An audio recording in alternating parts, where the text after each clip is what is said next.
Welcome back to the Balance Sheet podcast, where we talk about everything that happens in the world of women's wrestling. I am one of your co-hosts, King Ajar, my fellow co-host. Billy, BBB, how's it going, guys? Good, Billy. How was your week? Good, good. Just a little bit of a date night last night with the wife and figuring out how I can get to Huntsville, Alabama on Wednesday due to some results last night, which we'll get into. But I think the best place to start is it is currently January 26th. A lot of things happened on January 26th. Uh, some good, some bad, some we don't love talking about. But the first one we want to mention for this podcast specifically is happy birthday, Mercedes Mone, 33 years old today. Um, Packed a whole legendary Hall of Fame career into 33 years already. It's crazy. So, Yeah, I want to also say happy birthday to Mercedes Vernado, aka Mercedes Monet, FKA Sasha Banks. And I want to say this to her that I don't know if we have a I don't know we certainly don't meet if it weren't for her, and we certainly wouldn't even think to do a podcast about women's wrestling if it 100%. wasn't for her. So her influence is profound, not only on the generation of women that obviously, whether you were trying to be a dentist and you were watching Sasha Banks versus Bailey matches in the back of class, or you were Roxanne, or you were Cora Jade, or you were Maya World, or a lot of these women who are in the business now are in the business because of the influence of Mercedes.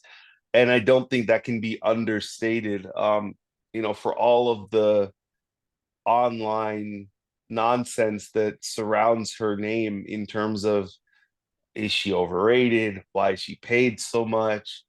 This, she has creative control, all the kind of rumors. The truth of the matter is she's the most important women's wrestler to ever come out of North America. You can Absolutely. make an argument, she's the most important ever, because obviously the Japanese women that influenced her and inspired her, they obviously are the trailblazers, and they inspired her generation.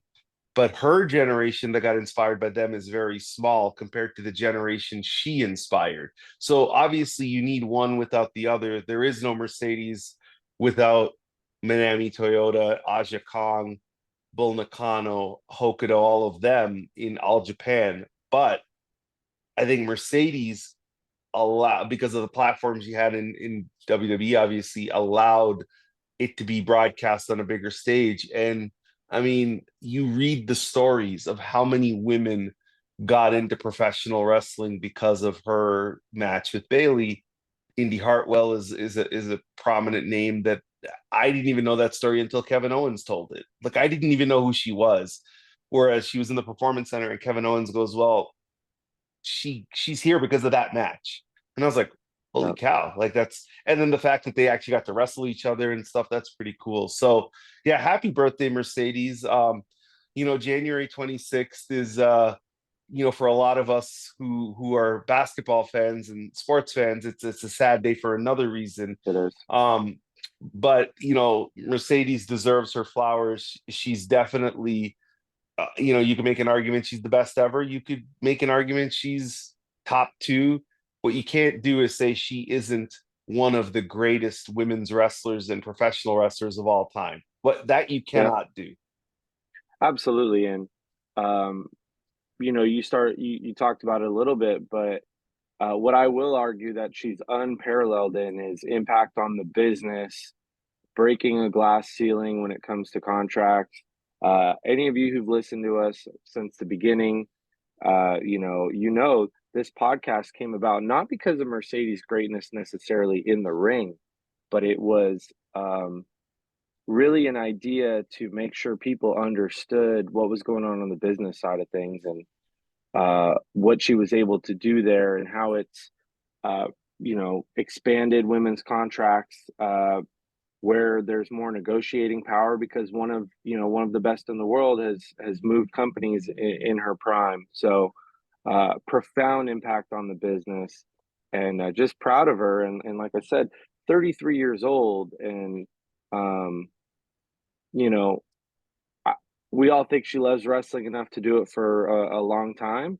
That's ultimately up to her, but she was 23 when this match, when she wrestled that match, and in the 10 years since, just big moment after big moment, and especially now over the last year, really excited to continue to see what that path looks like. And 33 is a lucky number, as she posted this morning. Yeah.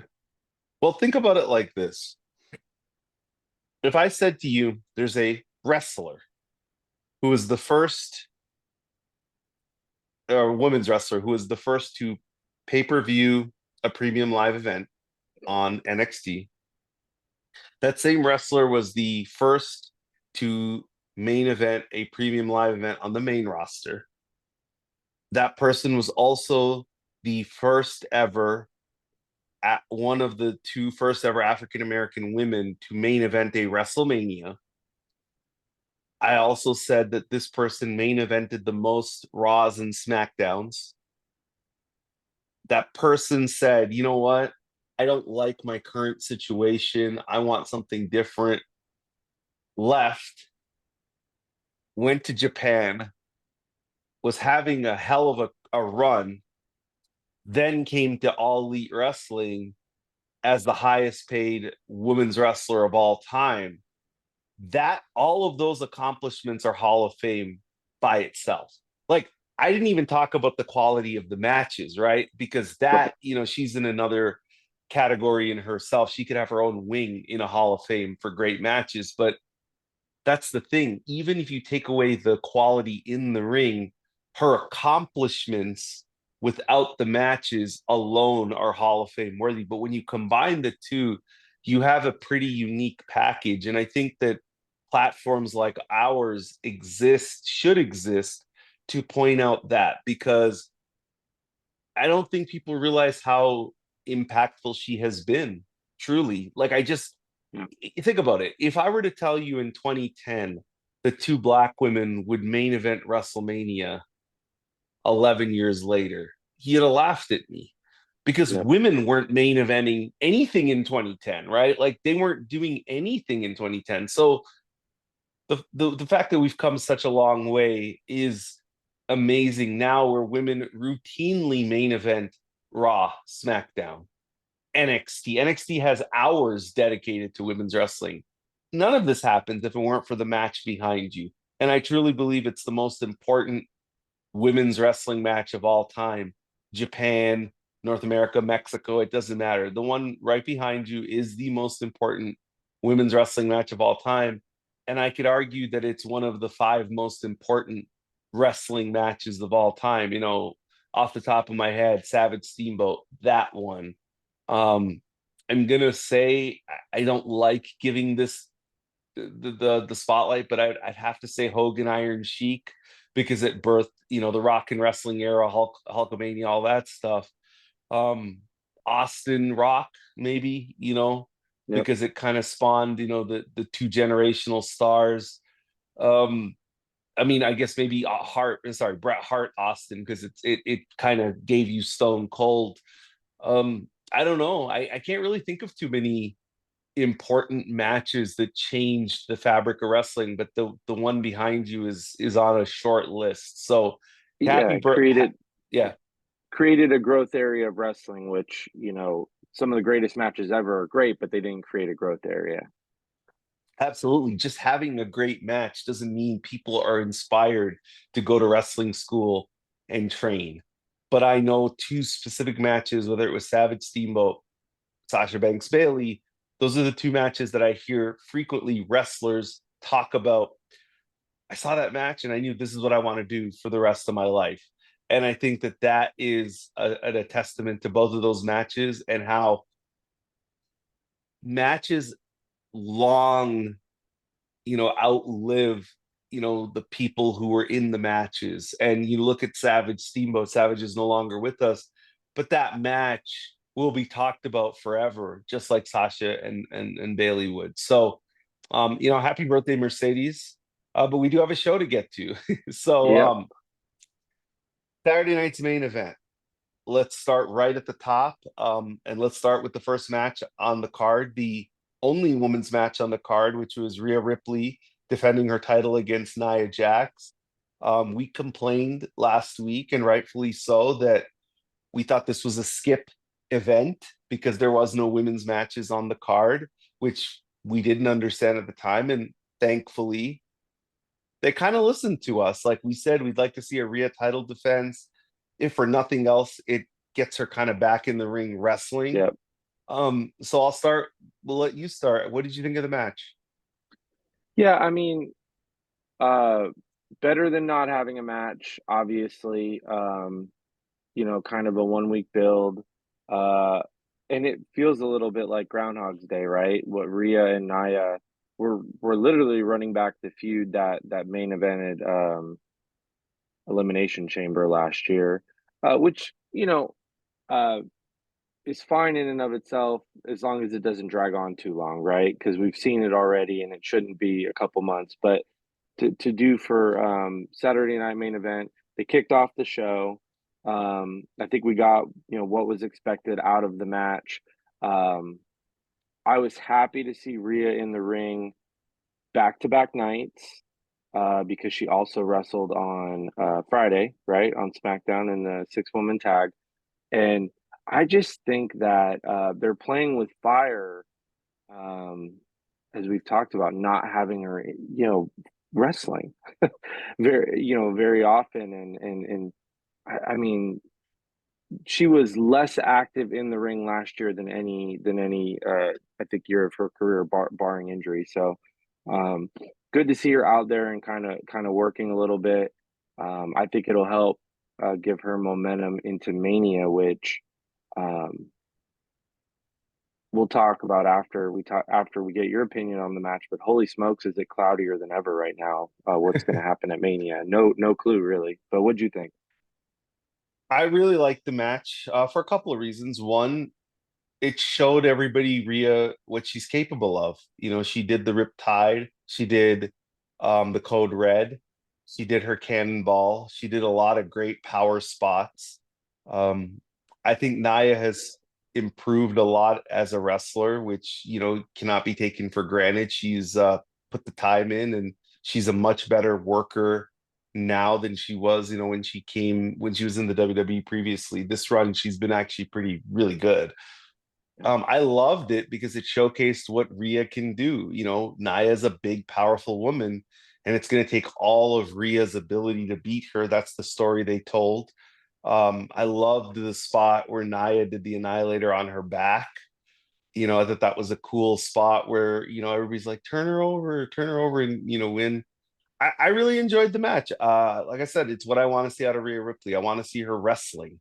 I don't want to see Rhea Ripley in feuds where she's a scorn lover and all that stuff, because that's really what is essence her feud with Liv became about. It wasn't about the Yep. title, it was about Dom. Even you talk about Friday night, you said it was good to see her wrestle. Well, even Liv came out, and what is the promo she cut? Like, I took your guy.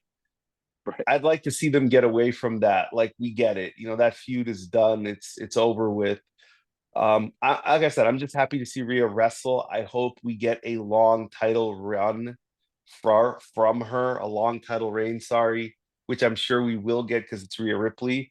But where she has these matches, she has feuds about being the best women's wrestler in the ring, which is what the title says you are. Right. And Well, yeah. yeah, Well, we kind of got what we wanted out of. We're hoping Raquel was going to bring to the party a couple months back. Um, Rhea is a fantastic base for a quick, light, undersized or wrestler, and she's done some really good work with women that are much smaller than her. showcasing her strength.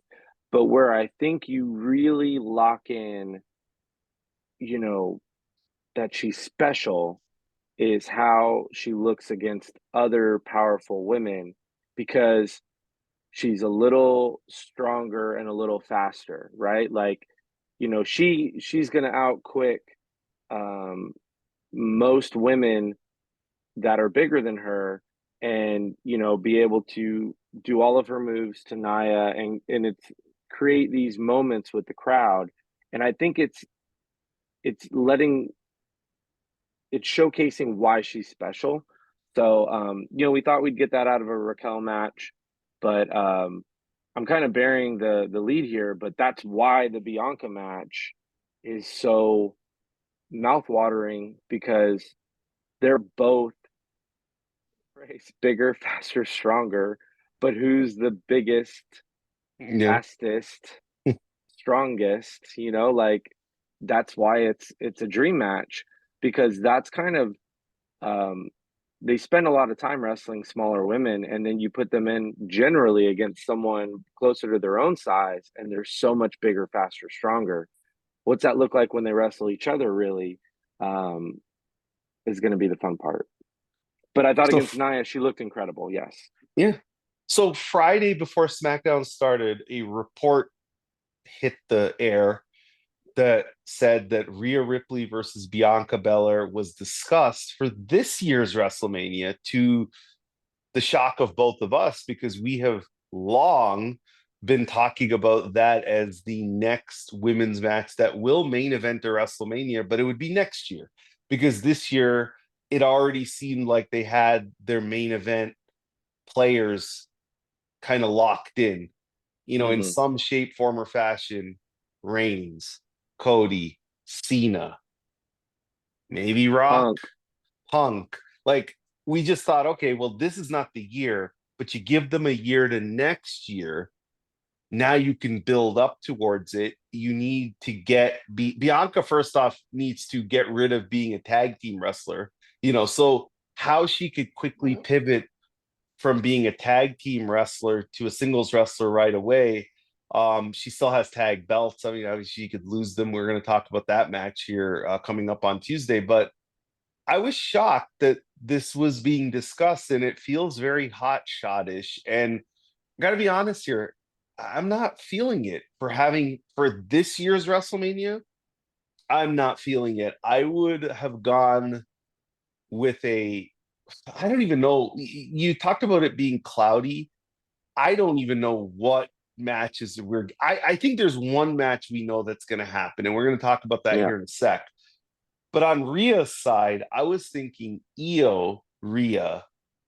Io wins the belt, but then down the road loses it to Rhea, and then Rhea gets kind of her momentum back as champion, or Io wins the Rumble or the Elimination Chamber and still loses to Rhea, which is very possible because it's WWE and Rhea Ripley Yeah. doesn't really lose that much.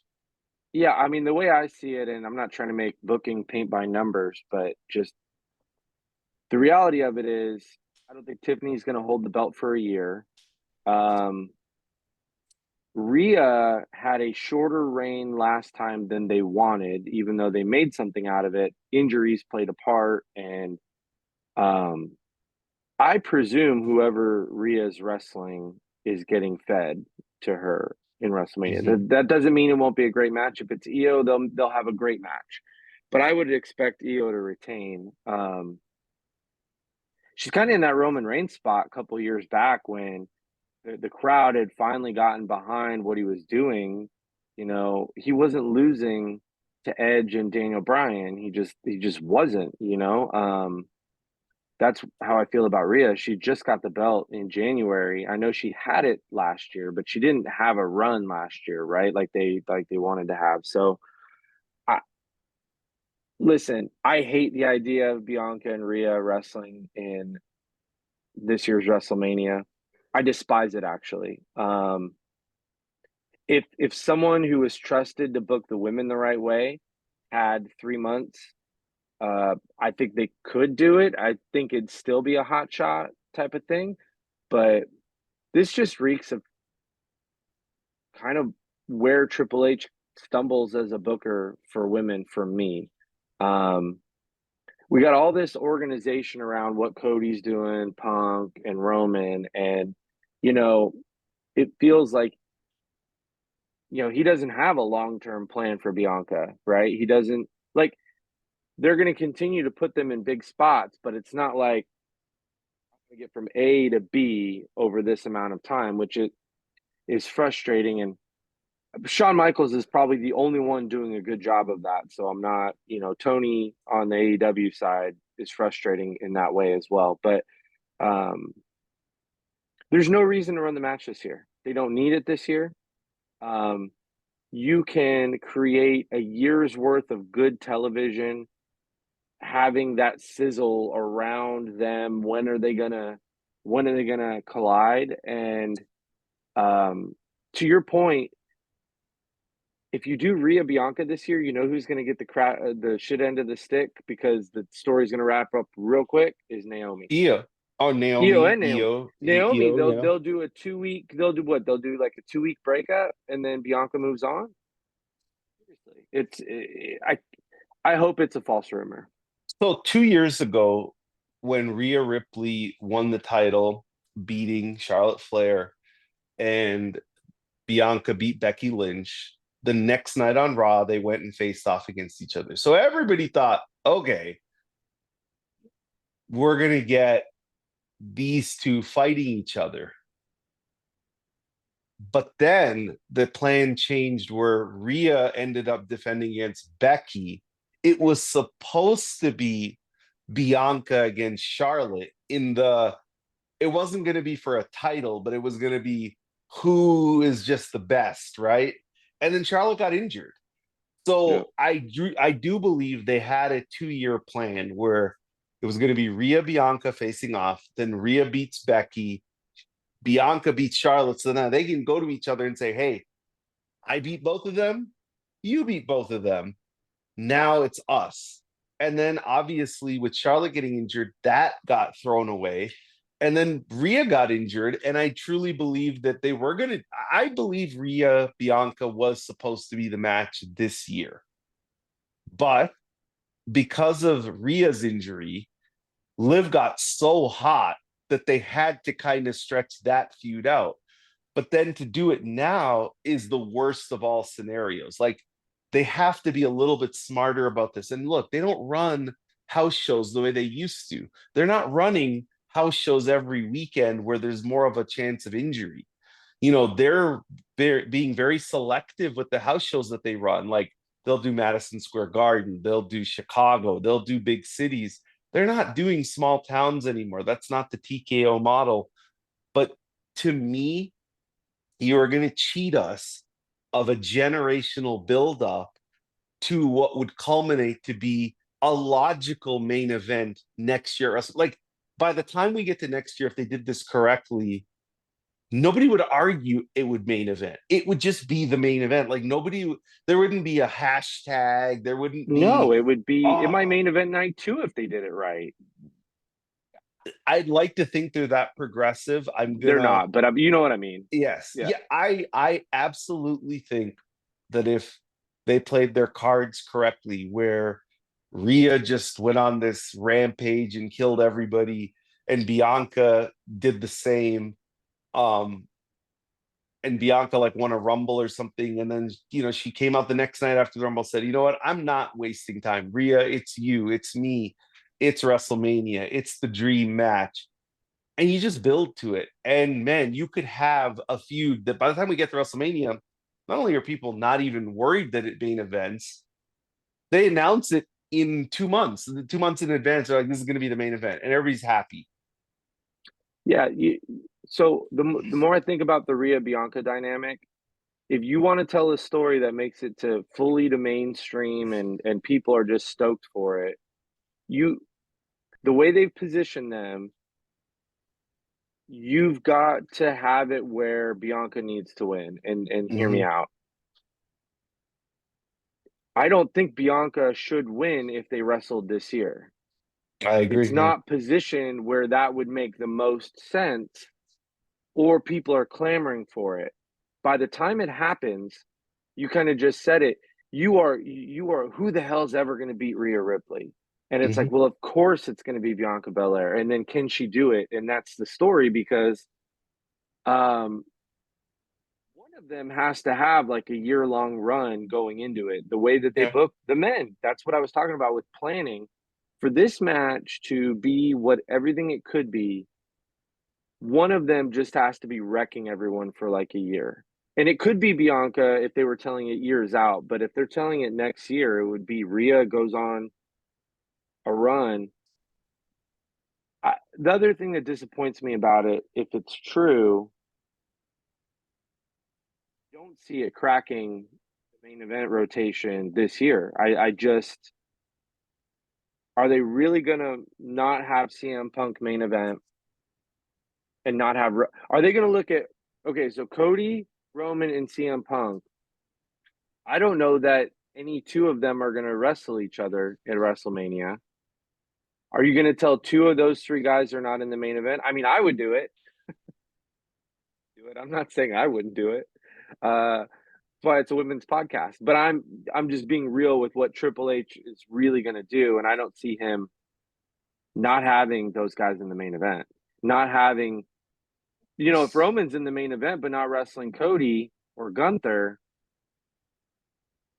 they're gonna have none of the men's titles in the main events, either one. Like it's. I don't see why you'd run Bianca Rhea this year. It's not needed.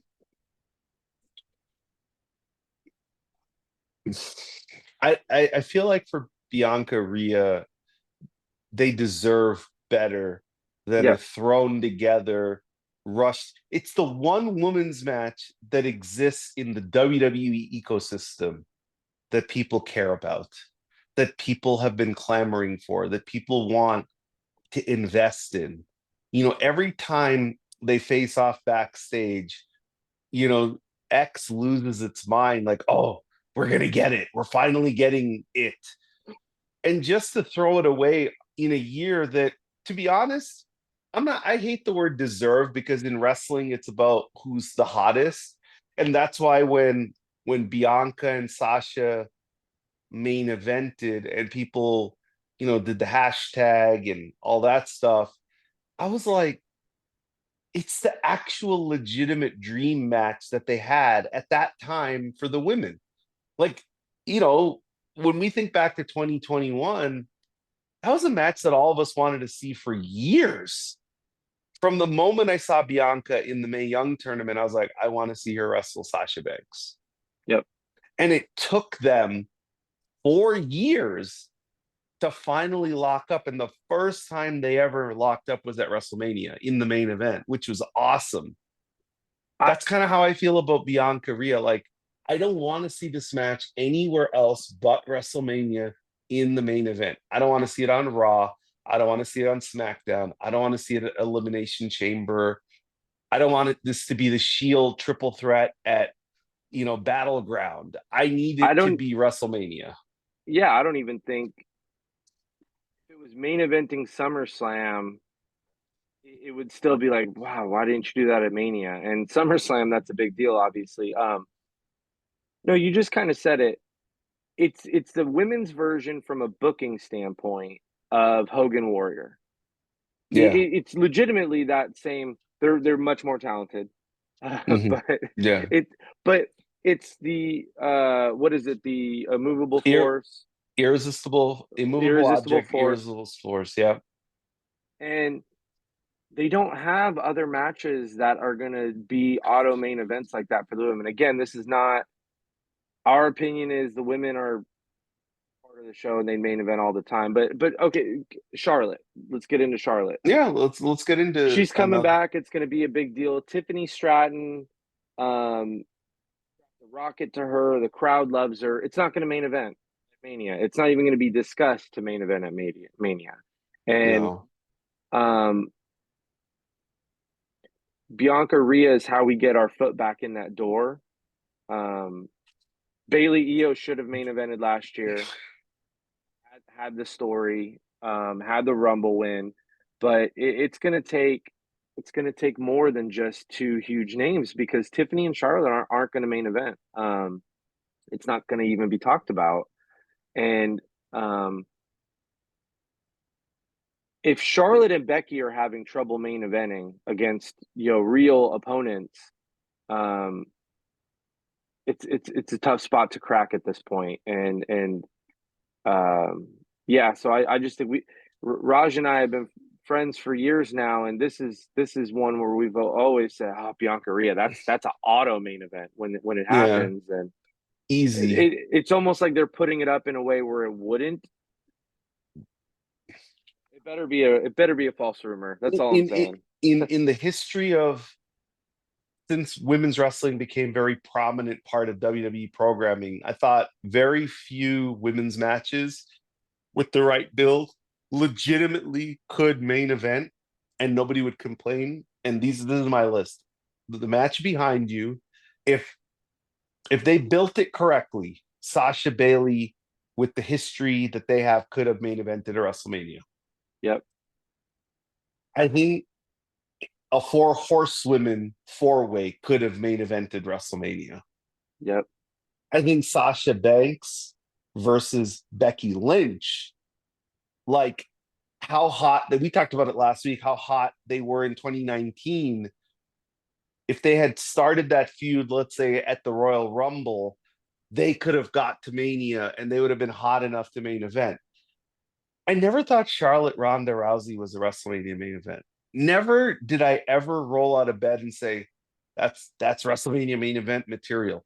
I thought Becky Ronda Rousey should have main evented WrestleMania, the singles 100%. match that we still Yep. never got. I thought Sasha Banks, Bianca Belair could main event WrestleMania. And of the current women, I thought Bailey Io had the story to main event WrestleMania. But I understand when The Rock says I'm coming back, it's hard to get over that spot. But I actually thought Bailey Io had the best match at WrestleMania last year, and I thought they had the best story because I liked their story more than Cody is finishing his story. That story never resonated with me like it did other people, but Bailey Io did resonate with me. I thought it was well done, and I thought they should have main evented night one.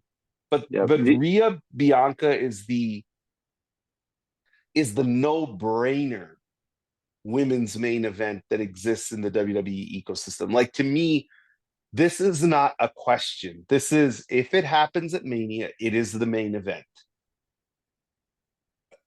But it shouldn't main event this year because to me, it's actually a worse story than what is being told with Punk, than what is being told with Cody, Roman, and honestly with John Cena, his last farewell tour. Like those are all more compelling stories than today, Rhea Bianca. But next year, I would say it would be Rhea Bianca. Yeah. Yeah, and so that's why it feels a little like sabotage. I think the Charlotte Ronda year, if she would have just not pushed for Ronda and let it be Sasha Charlotte, I think having waited 6 years between pay-per-views to that match, and how hot that was when they were running house shows, those house shows were hot for Charlotte Mm-hmm. Sasha. So I'm not even talking in the future. I think they absolutely would have main evented. What would have that been? 38 if that Over direction Steve was kept. Austin in Texas. Yeah, well, you I know, mean, uh, I like, get what you're saying, but maybe they would have put it in a way where it's that. Who knows when Steve Austin was even asked to wrestle? Maybe if they have a main event, ask yeah. him to wrestle, they ask him to show up. I don't know, but it certainly could have main evented. I think Charlotte Bianca could probably. I feel like that could be a main event if told in a certain way. But It's again, they're they're going to be competing with, I guess Cody's in his prime. Roman's probably going to work a light schedule, but Mania season's going to be his season going forward, and ultimately, I was hoping Bianca and Rhea would get in there next year, kick the door down, crush it, and then it would become like a more normal thing for women to main event. Those were the two I would want because I think the match is going to sizzle. You know what I mean? The match is Yeah. going to be I good. think, yeah, I have very high expectations for that match, and I know they'll Huge. deliver because they're both very capable. And that's the one match that Triple H, Regal, HBK, they'll give them time because it's kind of the dream match left in the WWE women's ecosystem. Like everybody talks about Charlotte Bianca, and we're gonna go right into Charlotte, but I've seen Charlotte Bianca on a Raw, and quite honestly, it doesn't because to me at this point in Charlotte's career, they're not even crazy enough to have her beat Bianca at this point. Now, look, Bianca took a loss that I did not see coming on Friday night to Liv Yeah. Morgan. That one was shocking, but I thought about it kind of like Shotzi and Stephanie Vacour a week before. Liv needed that win because Liv has been kind of a booked like a loser. Even though she had this long title run, she wasn't really booked great. I mean, she had the EO win, which was great for her. Got the Nia win. Nia win, yeah. So she's actually, I shouldn't say she's been booked very well, but I think even when I saw her pin Bianca, I was like, what? Like I had to rewind it. I'm like, did she just pin Bianca Belair?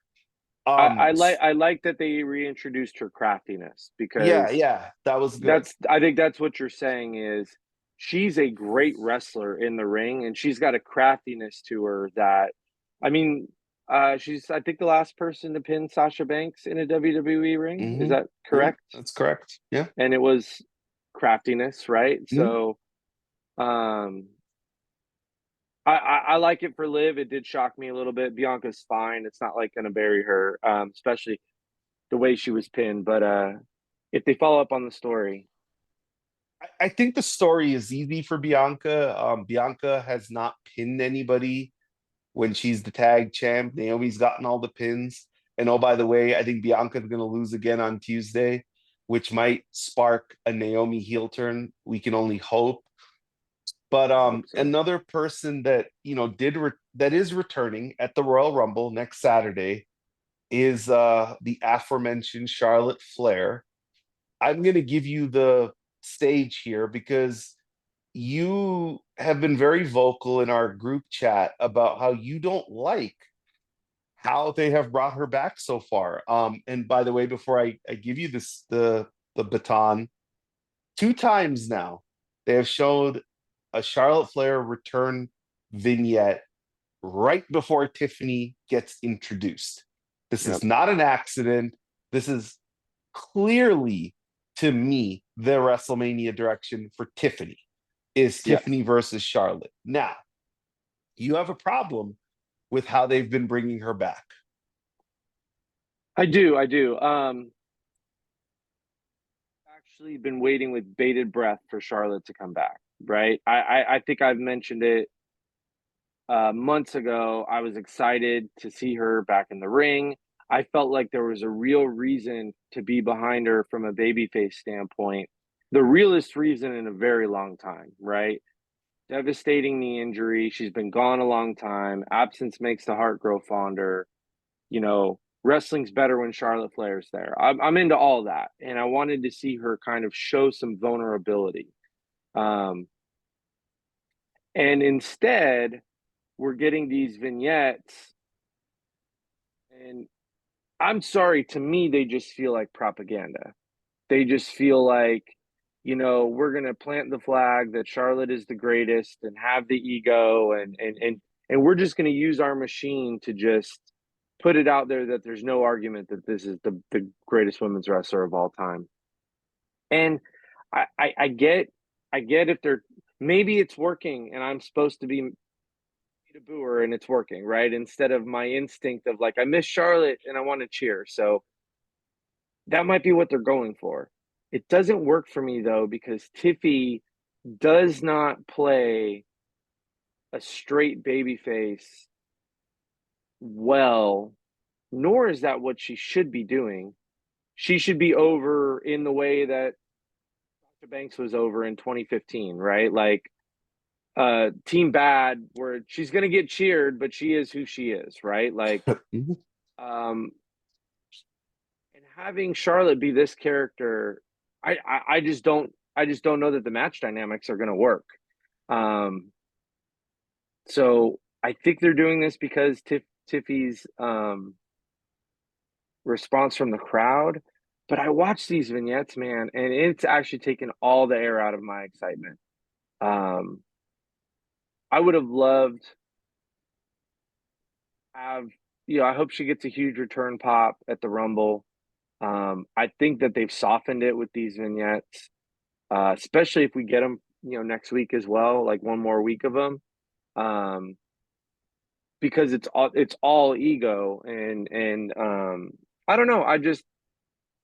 I think we know who a little bit of the side of who Charlotte Flair is outside of the ring. Her fans would tell you that she similar to how we feel about Mercedes. She's a super gracious with them. She loves her fans.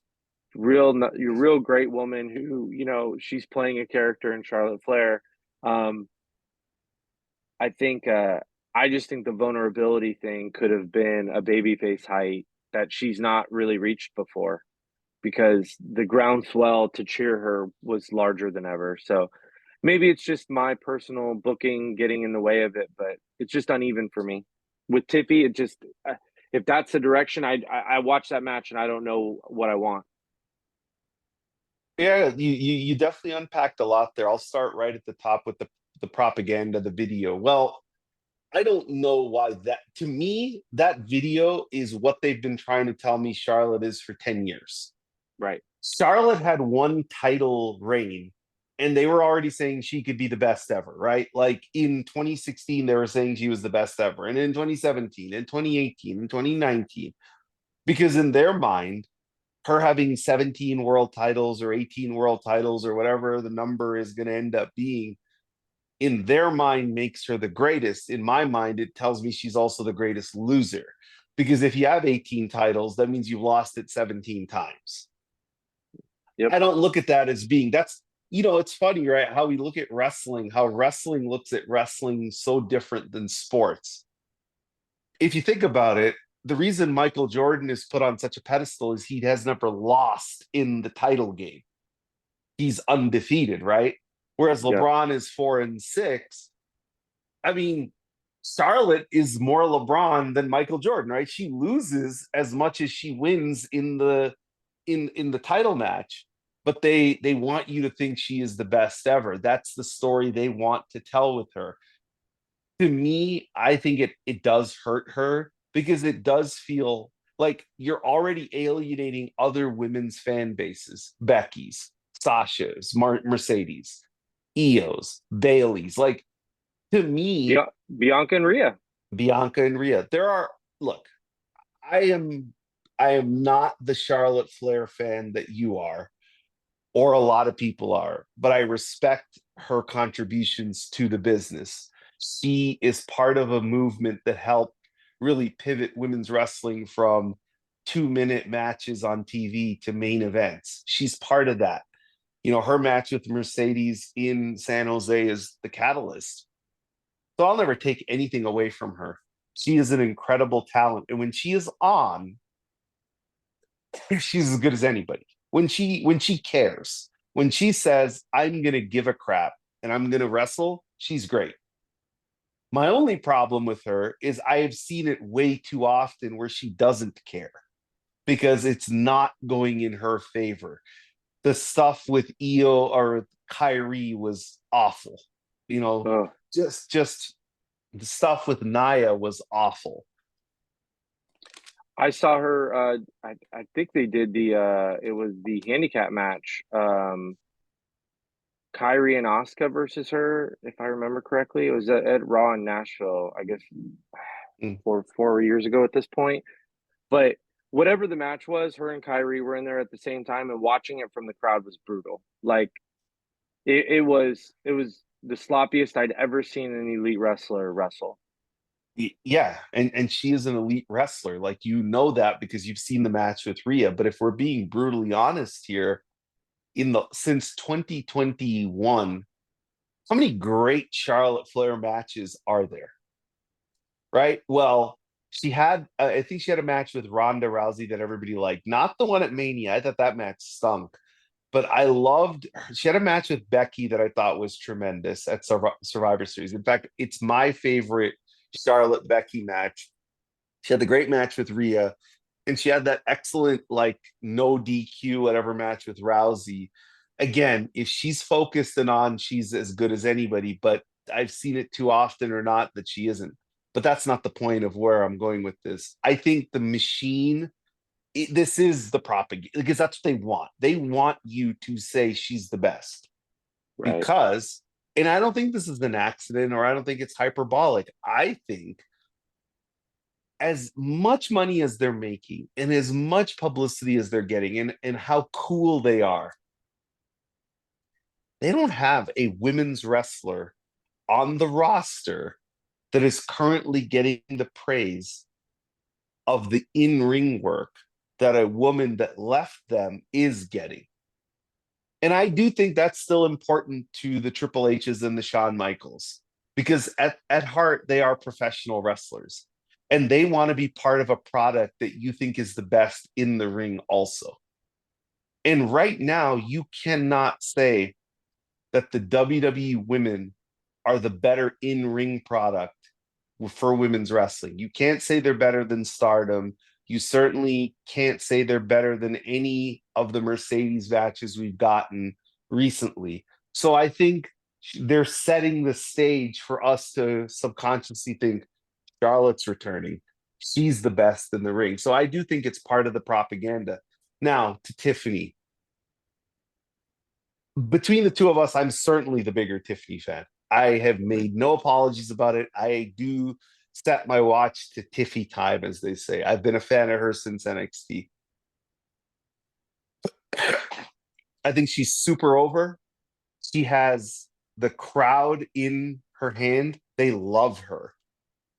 I don't think she's a good baby face at all.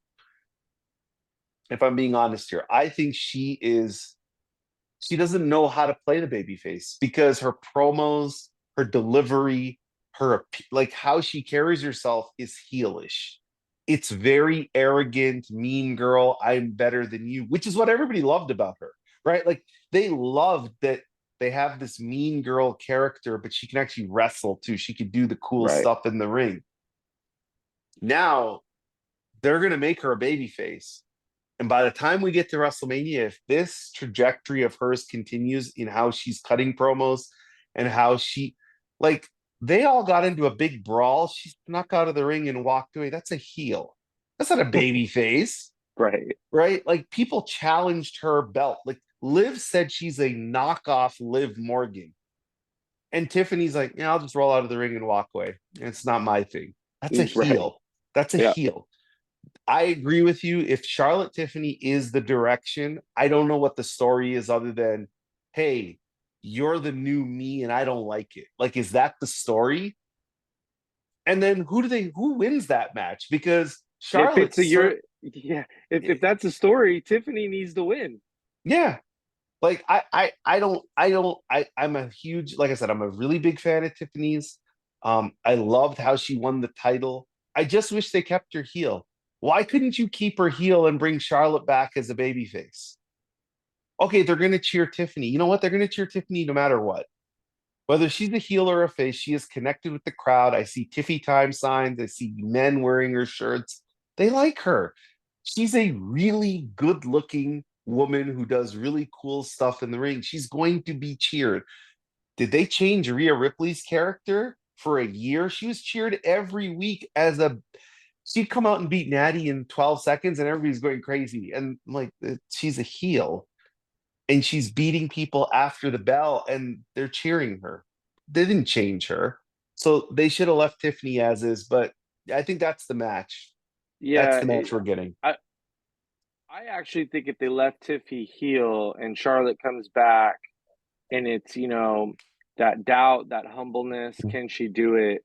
I actually think it adds to her legacy better because I think the crowd would be behind her like never before.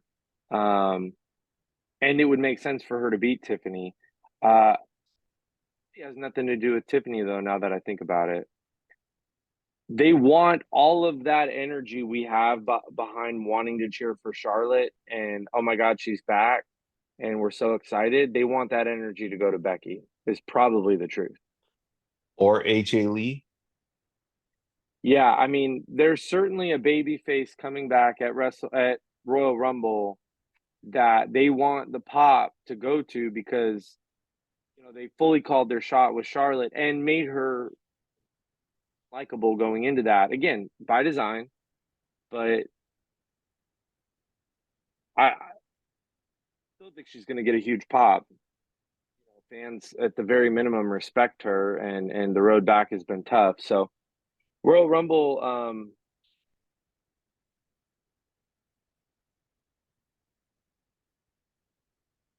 idea what's going to happen at Royal Rumble. I don't think Charlotte gets that match with Tiffany by winning Royal Rumble, but I could be wrong. Well, she could win it by Elimination Chamber. Yep. I see. Here's the thing. I would have said in many years past, Charlotte's the easy winner for the Rumble, but I don't know anymore because they they kind of what is the term when you do something before it happens? Um, oh my goodness. Called their shot. It's like telegraphed it. Telegraphed, Thank yeah. you. They telegraphed it because she's coming back. Like we know that now. And I can't remember a Royal Rumble winner who is a surprise entrant and she just won. I mean, they've done it with Triple H when he returned. I guess so it can be done. I don't know where EO is on the card. I don't know where Bailey is on the card. I have no idea who Rhea's opponent is. Is it Becky again? I mean, she beat Becky last year. Is she going to beat Becky again this year? Because I don't. To your point, I don't care who's fighting Rhea Ripley at WrestleMania. She's not losing. So I don't know Right. who's. So to me, if you're going to bring Becky back just to waste her on a Rhea match again, that didn't make sense. For all of what they do right in WWE, and they do a lot right. I mean, they get the presentation right, they get the aura right, they obviously know how to sell tickets. These prices that have been astronomically raised still haven't hurt their attendance. For a lot of what they do right on the main roster, they do women's booking pretty half-ass, if I can be honest. Like none of this seems like it has any planning to it. Like even the Tiffany Charlotte thing could have been built up so much better. You don't tell us Charlotte's coming back at the Rumble and she wins. And then you could have literally had Tiffany come out and rub it in her face that she's an old, washed up has been. And that it's like what Tiffany was doing in NXT with Becky, you could literally repeat that feud on the main roster and everybody would have been happy. Where Tiffany comes out and says, "You're washed, you're old, I'm the new flavor, I'm better than you, I'm younger than you, I'm better looking, I'm a better gymnast." Like she could have done all this stuff. And Yeah. instead, we're going to get a feud that seems like, well, because Tiffany sells merchandise and people have signs, we possibly cannot make her a heel when God knows in 2015, Sasha Banks was the most over person on the roster as a heel, and they didn't care. They didn't change her. Yeah. They never changed her. So, but I know as it sounds right now, you're not going to be flying or driving to Las Vegas to go see this WrestleMania because right now we don't even know what the card is. But there is an opportunity for you to drive 2 hours to Huntsville, Alabama, which is close to where you live. 2 hours, I think, is close. Any car Yep. ride to me is close. To see the birthday girl, Mercedes Monet, defend her TBS title against Yuka. And that match was confirmed last night as Yuka. I think I'm pronouncing that wrong. Yuka. Yuka Sasaki. Or Yeah, Sakazaki. Jeez. Yuka Sasa, yeah, Yuka. She won a four-way Yep. and she's fighting Mercedes. this Wednesday in Huntsville, Alabama. So the $1 million question is, are you going? I think it'd be really stupid if I don't go. I actually have a PTO day. My PTO ends at the end of January. We start our new business here, and I have a couple days to burn. I can't take Thursday off because I've got important meetings, but I am off Wednesday. So it would make it easier to get up there. I just wouldn't get home till midnight or later, but I drove an hour and a half hoping she'd pop out knowing she didn't have a match. So it'd be really dumb if I don't drive 2 hours when I know she's going to be wrestling, and she's going to be wrestling, kind of a little mini dream match for a lot of people. This would be her first match against someone who kind of was more on the TJPW side of things. Mhm. Um, it's so funny because I think at the beginning of January, when you had all that crossover stuff between AEW and a lot of the Japanese women, people had forgotten that Yuka was on the AEW roster, um, and like, what the hell is Toni doing not using her? So, um, yeah, I'm 90% that I'm going, and I'll be able to talk about it next week. But I got to look at tickets. If I could swing tickets that were as close as I was able to get in Clarksville, and she has a match. Um, it's been a minute, guys. I haven't seen her have a match since 2018. So, and it wasn't during a great time. She actually opened um, against Natty at a house show. So that match that's never really occurred in on TV except for during gauntlets and stuff, I got to see. But it was at the December 2018, so her booking wasn't exactly going great. She did win the match, but Um, yeah, I think I'm gonna go. How close were you in Clarksville, Tennessee? I was row 7, on the if on the near the ramp, um, on the if you're facing the ramp, I was on the left side. And what was cool about my seat is I got the 10th seat, so that's the furthest away from the ramp. But that whole area was open, and anytime that a wrestler who I wanted to see came out, I just had to step out of the aisle and take one step back and look, and I had a straight vantage point to them coming out. So it would have been awesome vantage point to see Mercedes, and it was great seats for the matches. Renee walked right by me, so that was cool. But if I can get something like that, and knowing she's going to wrestle, I'm even willing to pay more for it. So we'll see. I'll So keep everyone posted. there are some tickets on TickPick, which has no fees. That's why I use TickPick. Um, I see $111 for section 106 row F right by the aisle. I see Yep. $115 right by the aisle. So there are tickets available. TickPick has SeatGeek, those places. So I wonder if even Ticketmaster has tickets. Like, Yeah, I'm gonna look today. I was waiting to see who she was gonna wrestle, and you know, smart enough not to bring it up at date night with my wife. Hey, by the way, Yuka just won the match, and I need to go to Huntsville. yeah, that uh, for the I you know your wife is a wonderful person. She's awesome and she's very funny, but she would be a great podcast segment on her opinion of some women's wrestlers. We'll leave it at that.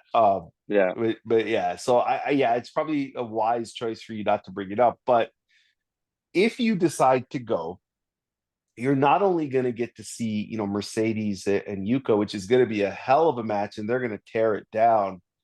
You're going to get to see the return of timeless Toni Storm, yep, which we got last night, in one of the better women's segments I've seen in a long time from either company. it was Um, good. I, yeah, I'm going to set the stage here. So, you know, rock star Toni Storm is finally, getting to meet Mariah May, who she looks up to.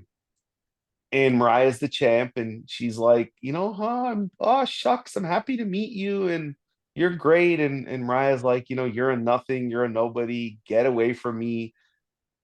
Punched her and slapped her in the face twice, hit her with the belt, beat her down, spit on her, walked away. And then Toni said, hey, you think I forgot? You think I don't remember? You think I don't know what blood was shed already? And said, they say the hardest thing to do is play yourself. Well, I have just given the performance of a lifetime. Timeless Toni Storm, and the crowd went crazy. And Mariah had this shock on her face.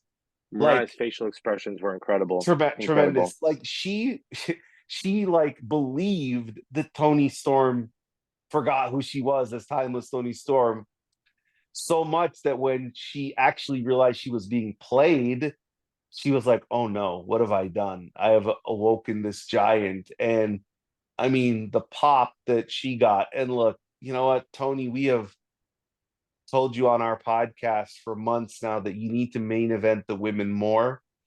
You better main event Toni Storm, Mariah May in Australia, part two. Like, there's no excuse. We talk about Bianca Rhea being a no-brainer. Given where this match is supposed to take place in Australia, this is the no-brainer.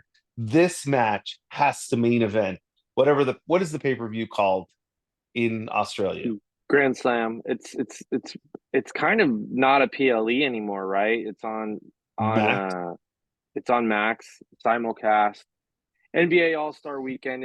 We don't have time to get into kind of what a shit show the planning around this was, but it's kind of turned into it's like think of it like Saturday Night Main Event. It's like a special event, So which doesn't this mean is they the shouldn't main event. They should yeah. absolutely main event. This is the lead. They're going to use the lead in for All Star Saturday night to get the bigger rating on Max, right? And that's what they're doing with this. I don't know that it was on purpose because they originally said it was going to be on TV during All Star Weekend, which clearly on TNT it's not. So they're going to have Max is going to have to carry the water on this one. I don't think it's going to be live on TNT because of what Okay. time it will be and all that. So, but the segment was great. I don't love. I do appreciate that they at least let Mariah keep defending the title instead of just like not kind of having her around. She got feels like quite a few defenses in. Um, but Toni's got to beat her, right? I mean, the way Yeah. that reaction last night. Um, Yeah. Toni so has to I win. don't overall love what they did with Mariah's reign. I think they could have done a lot more with it, but um, I think Mariah has shown herself to be an A player. Mm. As great as Toni was last night, Mariah's facial expressions really sold everything um, as well. And I really liked their match at All In. I had it rated in the top 10 just for kind of the theater that it was. I think it was somewhere between 12 to 20 for you. Mhm. It was a good match and one of the better matches that Toni had as Timeless. So I hope that they have a really, really good match in a really good spot at Grand Slam. But the character work is second to none. And um, something a little bit underrated about Mercedes is, and you're going to see it with this Harley Cameron possible feud or what they're going to do there. She does really good bouncing off of comedy acts, Mm. and people don't talk about that enough. I mean, she was in her element just doing goofy shit with Bailey during the pandemic. It's some of the best stuff they ever did. Um, Harley had the song for her last week, and she hit her with the gnar and was singing the song back to her locker room. So there's an entertainment factor that I'm still just dying to see Mercedes and Toni Storm in some segments together. I would have liked to see it while she was still pretending to be Rocker Toni, but I presume if Toni's going to beat Mariah for the belt, at some point her and Mercedes are going to cross paths. I don't know that Mercedes is the one that takes it off of Tony, so it'll be interesting to see. They might be really just committed to this TBS run with Mercedes. Yeah, I haven't thought about Tony, who would beat Tony after she beats Mariah. I still think there's a, to me, I would do, well, in fact, you know what? Why don't we save that? Because a new segment that we have here on the balance sheet is we're going to do a mailbag. And we have asked our listeners to send questions. And, they have. I have 5 questions here, and my co host here does not know any of the questions. But it's interesting that we're talking about Mercedes and the world title because the first question comes to a good friend of ours from Brock316. That's his Twitter handle. Where should Mercedes win the AEW world title? And how should Toni book her getting there? It's a great question. First, let me say what's up, Brock, and congratulations on your Ohio State championship. I really mean that. My boss is an Ohio State guy, and Big Ten at least won it, so I know you're a big fan. So congrats on that. Um, wow, I actually don't think she needs it in the near future, and I want her to have the right type of run with the 4 belts that she has now collected. Um, what happens when you lose or when you win all these belts? What's going to happen is you have to lose all of them too, and I Mm-hmm. presume that she's going to lose them all in the old territory fashion, um, that it would have been back in the 80s. She's going to lose. She's going to take a 3 count in England on her Rev Pro title. She's going to lose at an NJPW event. She's not going to lose these belts like all at once to one person, right? So she's going to have to go on a bit of a losing streak. So I would actually take this run through all in.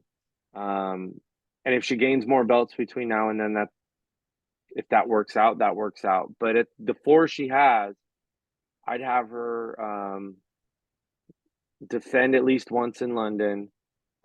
Maybe do some CMLL stuff, ROH if her and Athena get involved, who knows? But I would say that the Mercedes Moné World Championship run starts in late fall/winter of this year, and she wins it sometime at one of the major events in 2026, even as late as All In.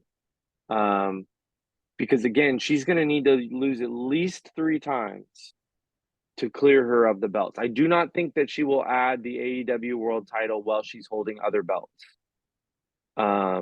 Is how I would clear her of gold. And then have her have a build towards winning it. So that's how I would do it. For me, it's 2026 on the calendar because 2025 is her global tour, and that's her wrestling in places she's never wrestled, defending championships, all over the globe. And who gives a crap that they're secondary titles? She's made them prime titles. So that's how I would do it. 2026 all in. Um, Double or Nothing, one of the bigger events on the first half of the year in 2026.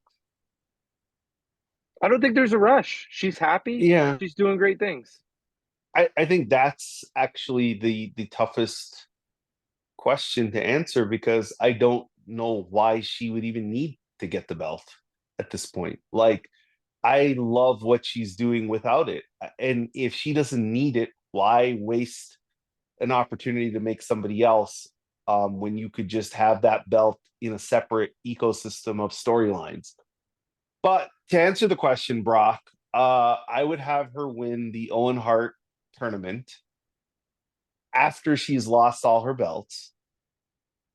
I would have her do it at the end of this year, which is when I think the Owen Hart Cup happens, right? Like it's always towards the end of the year. I think it was summer, right? Because like Okay, so wherever it is, I want her to win the Owen Hart Cup thing, like to win a tournament, because that's one thing she's never done in her career, which is win a tournament. She's already lost all these belts. She it's the wins it. lead. Sorry, it's the lead into All In because Mariah won it to face Toni and turned on her. Yeah. Okay. So that would be kind of my timeline either this year or if it's next year, it's my timeline. But Yep. So to me, Mercedes wins the Owen Hart Cup and she wins the title in Boston. Whenever they decide to do an event in Boston, that's when she cashes in her chips and she wins the title. We don't need to make this any more complicated than it needs to be. You know, she's clearly the face of the women's division in that company. And you know, I think she should win the belt in the building that her career started in AEW, because good call. it's one thing WWE never did for her, which is allow her to get that hometown shining light moment. I mean, she main evented a WWE pay-per-view in her hometown and lost. Right. No, You the know, in so Boston would be that's it to perfect. me. Yep. It's a simple. All right. So thank you, Brock, for that. And you know, yes, congratulations to your Ohio State Buckeyes. I know it's been a rough year for you with the Steelers, but you know, kudos to Ohio State. They did their thing. All right. This is one that's definitely in your wheelhouse. This question is coming to us from Flair's Queen Bex. How would you book the next year of Charlotte in the WWE? Well, if they would have asked that 2 weeks ago, it would have been completely different. But I'm not gonna. It's wrong to answer the question and start somewhere different than they're gonna start, right? So she's obviously coming back a heel, so I've got to take that into consideration. Um, okay, I would have her come back with all of the hubris that it seems she's coming back, and I would have her call Tiffy a knockoff. I would have her say, Timu Wish App version of me. You could never be me. Um, Probably actually win the Royal Rumble. The more I think about it, she's probably the most likely to win. But actually, you know what? I'm not gonna have her win the Rumble because I'm gonna have her lose at Mania, and I want her to lose at Mania after just staring Tiffany down for 2 months. I like my Rumble winner to win at Mania, so um, and then if it were me, then she'd have a crisis of confidence. And after being just unbearably conceited for 3 months, she'd lose to the up and comer at Mania, and they would tell that story of does she still have it? Um, and can she still hang with the women at the top? And then you could possibly have her. Um, you could make her work the long way around and have that redemption come much later, or you could have her rematch Tiffany as late as SummerSlam, um, and then win at SummerSlam. And I want everyone who listen, whether you hate that idea, love that idea, I can't help but want to book a scenario where I want to root for Charlotte Flair right now. So if you ask me if I had the pen, that's what I would do because I want to be more excited about the next time she wins the title than any of the last times she's won the title. That's what I want. She's Okay. won it 13 times or whatever it is right now, 13, 14. How often were we like, hell yeah, she won the title? I mean, when she beat Ronda for it, certainly we were all Yep. happy with a big boot, right? But I really want to be invested in her winning the next time she wins it. So I would have her fall hard, build back up, and have a moment that way. That's what I would do. All right. Are you able to pause this? I have somebody ringing my door.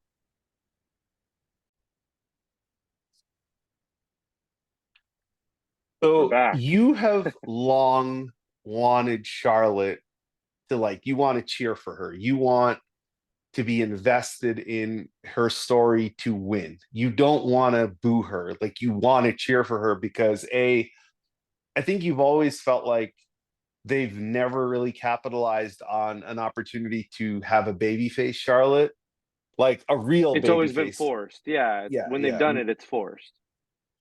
And then you also want to, like, you like the story. Hey, she got injured. She now has to work hard to come back. At her for women's wrestling, she's a little bit on the older side, right? Like, historically speaking, not saying she's old, but historically speaking. And then the Tiffany thing presented such an easy opportunity as, hey, you've been replaced. You're Right. kind of washed. You're old news. And so I would just, everything you did, I would answer the question the exact same way and just want to see how that story plays out. Because for me, it's the only way I think you can do this feud, or you could have done it. It seems like they're going to go in a different direction now, but for me, I'm not as invested in a Charlotte Bianca match at Mania that everybody else is. I kind of look at Charlotte as the person who doesn't need the title anymore, and she can have meaningful women's feuds without the belt. Yep. And how I would want to book her if I could, and let's say I didn't know the vignette or anything, and I didn't know when she was coming back. I would have her almost not go after the belt, like, meaning that she doesn't want to be defined by breaking her father's record. She just wants to prove she's the best women's wrestler, and she doesn't need the belt to prove it.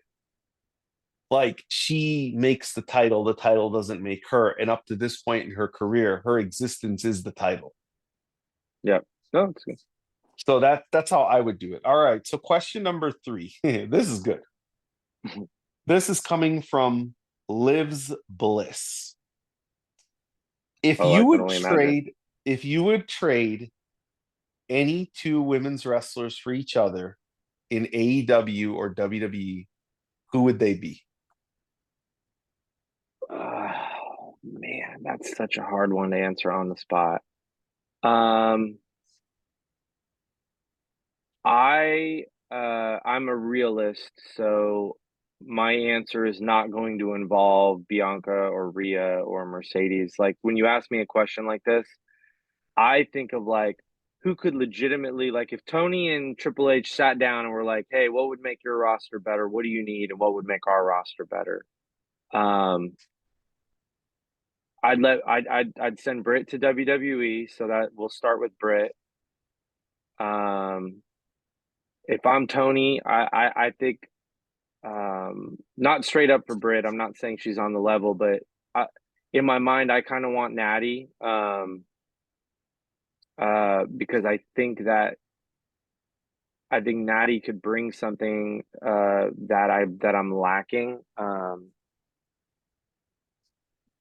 Gosh, I got to make it spicy though. I can't give the most boring answer either. So let's go Britt and all right, we're gonna do Britt and Natty, and then everyone's gonna hate this, but you got to give up something to get something, right? So I'm gonna give WWE Queen Aminata, and I want. Trying to think of a realistic. I mean, Britt and Queen Aminata is a pretty good haul. Raj, help me out here. Who's one of the top NXT, the younger women that makes that trade fair? It's not Roxanne. Roxanne's too much, but who's Um, you could go Lola Vice. You could go Lola Thea. Vice?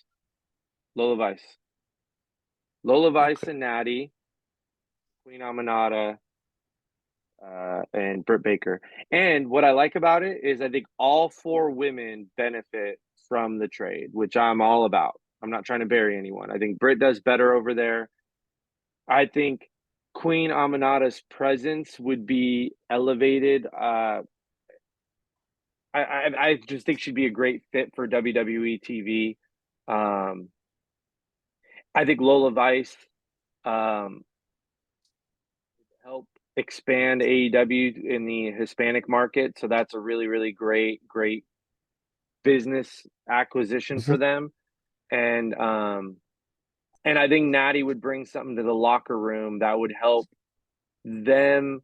Like I imagine Natty working with Anna Jay and Julia Hart and all these other women that are going to continue to get better. I think Natty in the locker room would be a steal. So that Britt Baker, Queen Aminata for Lola Vice and Natty.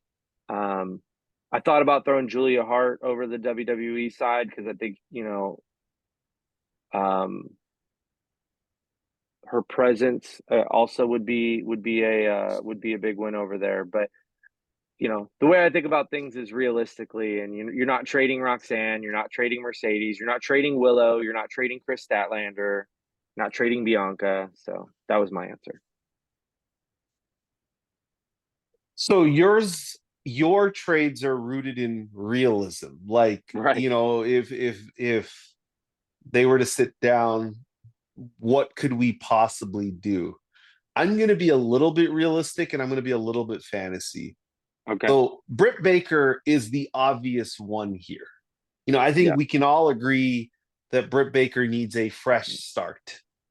Yep. And, she has enough of a name, not as much as Cody Rhodes, but if she were to go to WWE, there's a lot of stories you could tell. She was in a NXT, performance center class with Bianca Belair, but she never got chosen. I mean, you could do a lot of different things. So Britt's definitely one of the AEW pieces.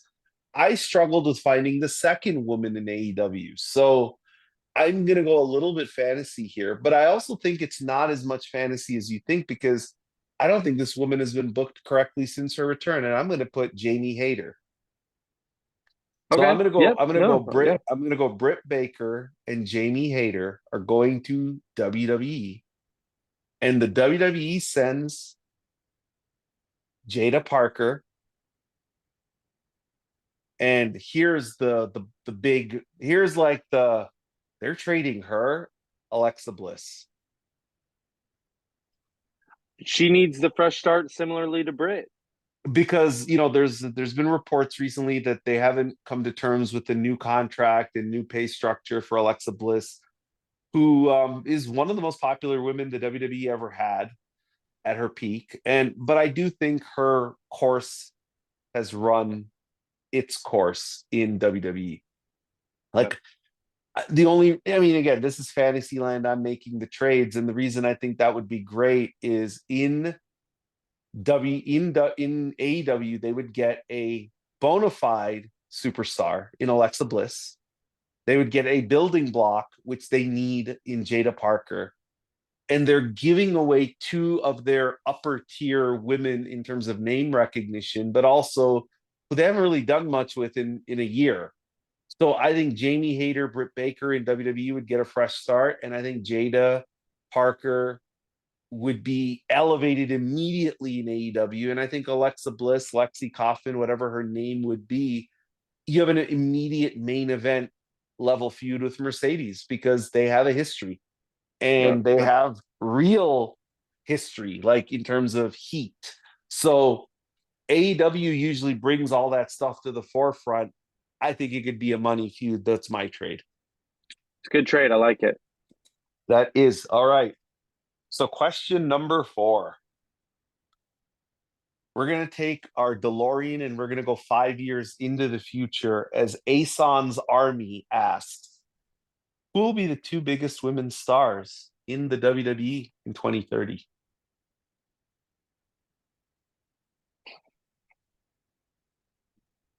2030. Um, it's very easy to say that it will still be Rhea Bianca. It would also be very easy to say that Mercedes Monet I believe will sign a second contract with AEW. But if she does 3 years now, 3 years again, 2030 would be the first year I would expect she could go back to WWE. I really believe it could be that long, if at all. But I don't think it's 2027. I think she's really enjoying what she's doing. So I don't think it'll be 2027. So if she were to go back, she's still on it. It would be her. But I'm gonna say Rhea Ripley, and I would really love to say Roxanne. I would really love to say Roxanne. I don't trust that Triple H is gonna do it right. So I am going to say Rhea Ripley and Stephanie Vacour. Rey Mysterio Jr. was the most popular person in WWE consistently over 20 years. He was maybe never number one, but he was never lower than number three. You know what I'm saying? Like during his prime. And I think that they know they can tap into a similar market with Stephanie. So that's Rhea and Stephanie. I think Rhea's the easy answer here for sure. I don't see anything that's going to derail Rhea Ripley in 5 years. She's like 26. Yep. So, I think she's the obvious choice. I struggled with the second person. I went Stephanie, then I went Lola Vice, then I went Roxanne, then I went, is there somebody we haven't seen yet? Like, is it somebody who we don't even know is on the roster? Right. You picked Stephanie, so I'm not going to pick that. I'm going to say Lola Vice. I think everything that Stephanie can tap into, I think they have something with Lola. I think also her having the martial arts, MMA background is cool.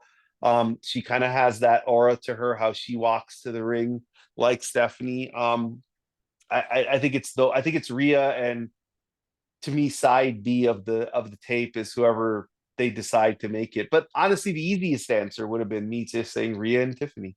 That'd have been the easiest answer because Yeah. of age. Yeah, Um, Bianca, just to give respect there, if Bianca spends the next 5 years not, if I don't know what her and Montez want to do mhm. family wise and all that, but if she's just Bianca the next 5 years, even though Then at that it's time I yeah. think she'll be 39 or 40, 'cause she's a little older than Mercedes. Mhm. So it's a boring answer, but probably still Bianca Belair if she wants it to be, Yeah. right? So, but Tiffany's a good answer too. Tiffany's a good answer. Stephanie, yeah, I think we all. So the last question in the mailbag comes to us from Monet's child Belair. If Good Mercedes name. Monet, yeah, it is. If Mercedes Monet returned to the WWE, how would you book it? Ooh, I stopped thinking about this one a little while ago, which actually, I'm happy about, right? I'm not trying to long for something that I don't think is happening anytime soon. Um, all right, three must-see matches if she goes back that have to happen. I need the four women. Actually, I got four matches that have to happen. I need the four-way, four horsewoman match. I need Rhea Ripley versus Mercedes Moné singles. I need the Bianca rematch. And maybe most importantly, if I could only choose one match for her to go back and do, I want a spotlighted rematch of that. That's it. If she went back for one match, because the rematch, I would want to create something else. The four horsewomen four way.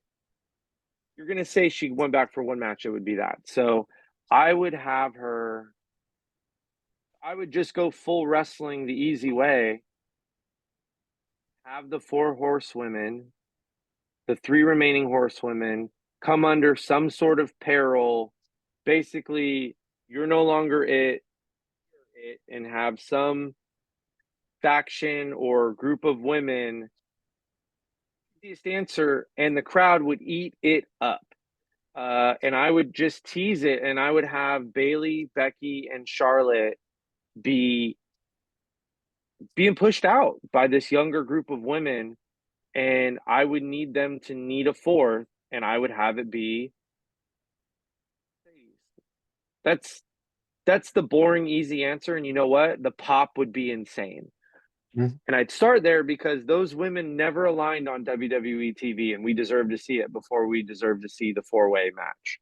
So I would bring her back in alignment, uh, probably leaning towards she came back to help directly Bailey, right? And then you could have it be where she helped the other two because she helped Bailey. And then you have a couple weeks where they kind of tease if they could be a team together, and then I'd have them win like a War Games or something. And then I'd have them win a War Games and kind of start and have the four-way match at WrestleMania. I would have Bailey and Mercedes not fall apart into that four-way. Like they're not at odds, but is what it is. And then I would tell in the second year following either main event. I would main event SummerSlam with Sasha versus Bailey. I'd because SummerSlam is Brooklyn to me on the main roster, right? So I would go reunion four horsewomen helps them, Mania match, main events against each other, and then main event SummerSlam against Bailey.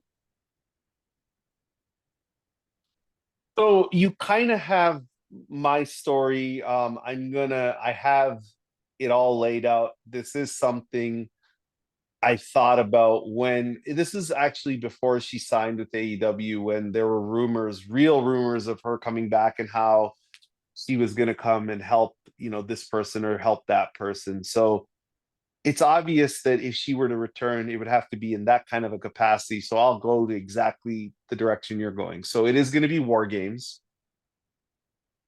The five on the other side, it's five, not four, is going to be Bianca Belair, Rhea Ripley, Io Sky, Tiffany Stratton, and Roxanne. Those are going to be the five women who are trying to push the establishment out. And the establishment is going to be Charlotte, Becky, Bailey, and Naomi. Ah, Because Naomi's great too, but Asuka's also the fifth horsewoman, right? okay, so you could go Asuka or Naomi, and here's why I went Naomi, but Asuka works too. Because when she left WWE, she left with Naomi. It's got to be Naomi. You're right. Right, right. I So was thinking Asuka. the way you would do it is you would go, well, hold on. You can have Asuka in this story, but sadly, Asuka or Right. Naomi get injured, right? You Yeah. could do it that way.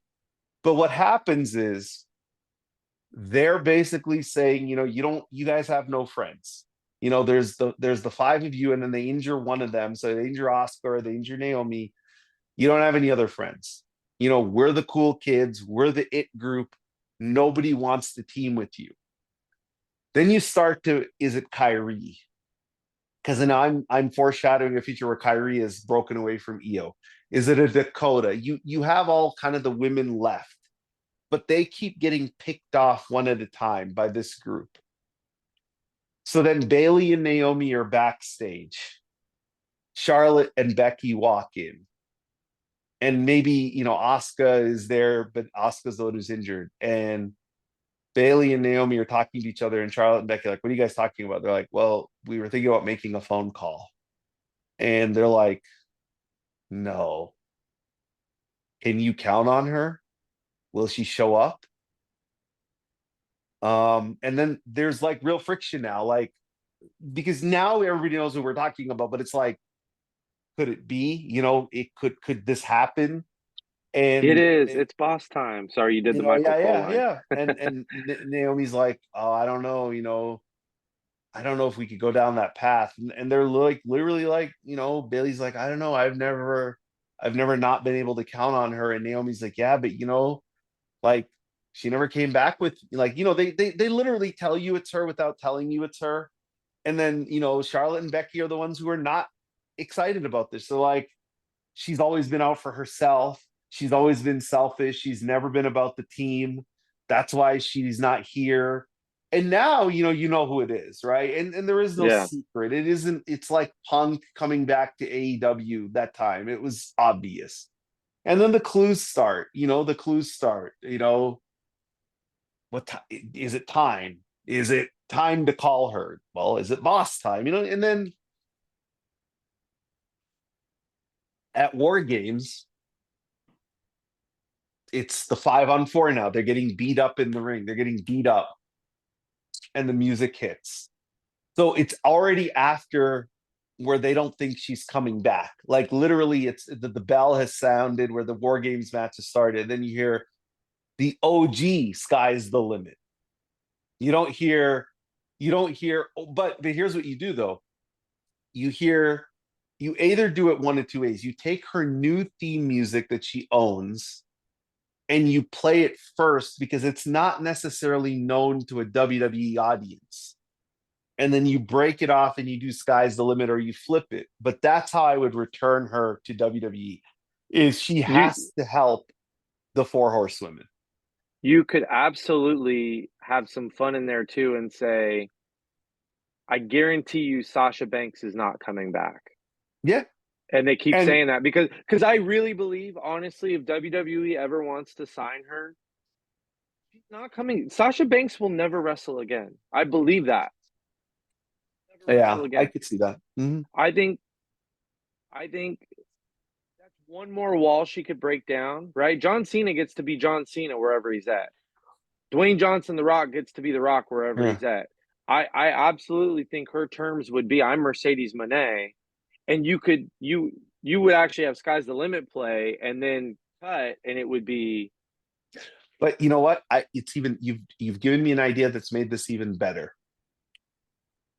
The Io, Rhea, Bianca, Tiffany, Roxanne group.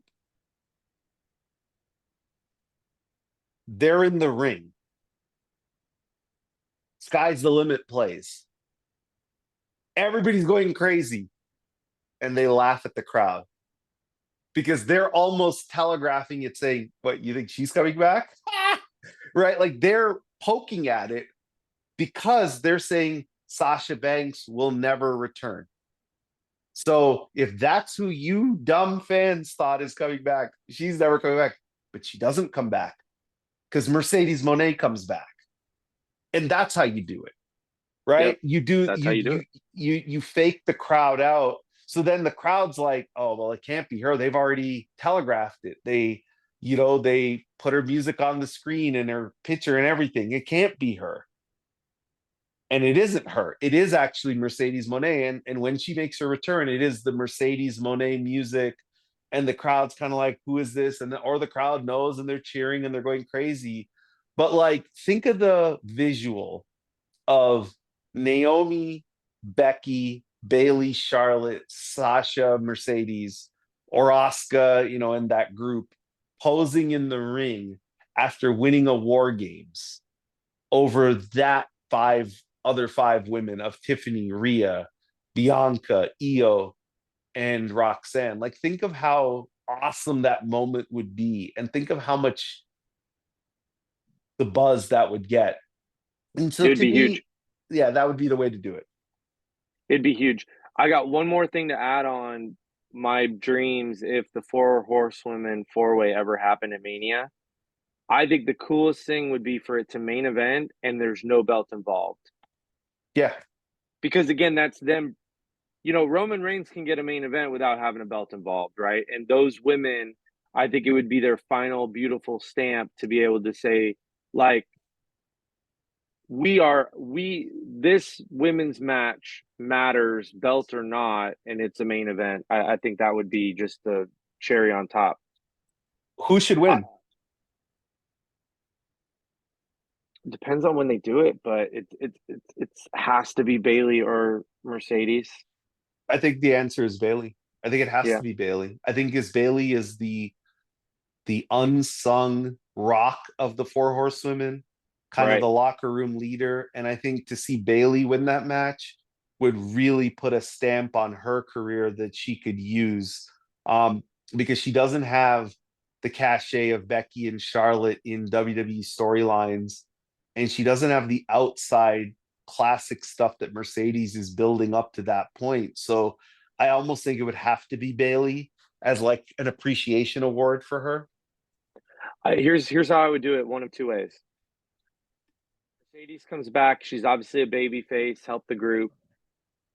Her and Bailey don't have friction going into the match, but Mercedes goes back to NXT Mercedes, kind of blindside, roll up, advantage of Bailey, pins her, and then they work their way towards a SummerSlam match where Bailey beats her at SummerSlam, and you literally run that memory feud, or you flip it, and the other thing happens, and they're together, they're good, they have the four-way, and Bailey takes advantage of her, wins the match, and then maybe Mm. Mercedes beats her at SummerSlam. You could run it both ways, but 6-month program that would be incredible. But that all sounds great, and if it happened, and if that's what Mercedes wanted, I think we'd all love it, and it'd be a huge chapter added to wrestling lore.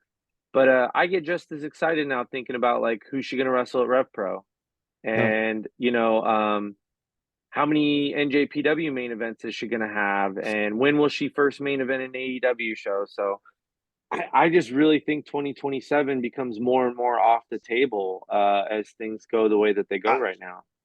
yeah, a year ago, I would have said, "Oh yeah, she's come back for sure." I don't know anymore, and honestly, I don't care. I enjoy what she does in these other companies as much, if not more, than I ever enjoyed anything she did in WWE. She's getting to write her resume as maybe the best women's wrestler of all time with her performances. I've gotten some matches I never thought I would see out of her, moves I never thought I'd see her do. The two Chris matches, the Willow match, the Momo match, the Hakuzi match, Suzuki. Hazuki, sorry, yeah, Hazuki match. I gotta be honest, man. Like I love those matches. I got a match with her in Mayu. I still think there's another one or two of those on the table.